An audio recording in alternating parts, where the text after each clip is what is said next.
Hello friends, welcome back to our channel Uma Mahesh vlogs. ఈరోజు వ్లాగ్లో నేను వెజిటబుల్ ఆమ్లెట్ ఏ విధంగా చేసుకోవాలనేది చూపిస్తాను. దీనికోసం నేను తీసుకున్న పదార్థాలు ఆనియన్, క్యాప్సికమ్, క్యారెట్, క్యాబేజ్. వీటిని చిన్న చిన్న ముక్కలుగా తరిగి పెట్టుకోవాలి. దాంతోపాటుగా ఒక 5 ఎగ్స్ తీసుకున్నాను నేను. ఇలా చిన్న చిన్న ముక్కలుగా చేసుకోవడం వల్ల ఆమ్లెట్లోని బాగా మిక్స్ అయిపోతాయి అన్నమాట. ఇంకా మీ దగ్గర ఉన్న వెజిటబుల్స్ ఏవైనా యాడ్ చేసుకోవచ్చు. నేనైతే వీటిని యాడ్ చేస్తున్నాను. ఒక బౌల్లో 5 ఎగ్స్ తీసుకొని వాటిని బాగా బీట్ చేసుకోవాలి.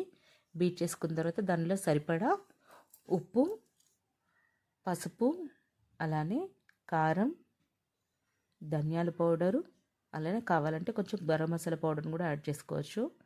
స్పైసెస్ మీకు నచ్చినట్టుగా యాడ్ చేసుకోండి.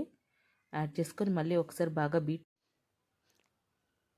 ఇలా బాగా కలుపుకోవాలి. ఇలా బాగా కలుపుకున్న తర్వాత దీంట్లో మనం ముందుగా తరిగి పెట్టుకున్నటువంటి క్యారెట్, క్యాబేజ్, క్యాప్సికమ్ ఇంకా ఆనియన్స్ ఉన్నాయి కదా, వీటన్నింటిని వేసుకొని వీటిని కూడా బాగా మిక్స్ చేసుకోవాలి. చూడండి, ఇలా మిక్స్ చేసుకున్న తర్వాత బ్యాటర్ తయారవుతుంది. ఇప్పుడు స్టవ్ మీద ప్యాన్ పెట్టుకొని దాంట్లో కొంచెం ఆయిల్ వేసుకోవాలి. ఇప్పుడు దీంట్లో మనం ముందుగా కలిపెట్టుకున్నటువంటి ఆమ్లెట్ మిశ్రమాన్ని యాడ్ చేసుకోవాలి. ఇలా చిన్న చిన్న ఆమ్లెట్ లాగా వేసుకోవాలి.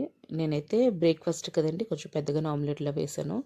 చూడండి, ఇలా ఒక ప్లేట్లోకి సర్వింగ్ చేసుకోవాలి. అంతేనండి, వేడివేడిగా మనకి వెజిటబుల్ ఆమ్లెట్ అనేది రెడీ అయిపోయింది. అంతేనండి, సింపుల్గా మనకి బ్రేక్ఫాస్ట్ అనేది రెడీ అయిపోయింది. ఇలా వేసుకొని తినడం వల్ల హెల్తీగా ఉంటాము. అలానే అన్ని వెజిటబుల్స్ కలిపి తీసుకున్నట్టు కూడా ఉంటుంది.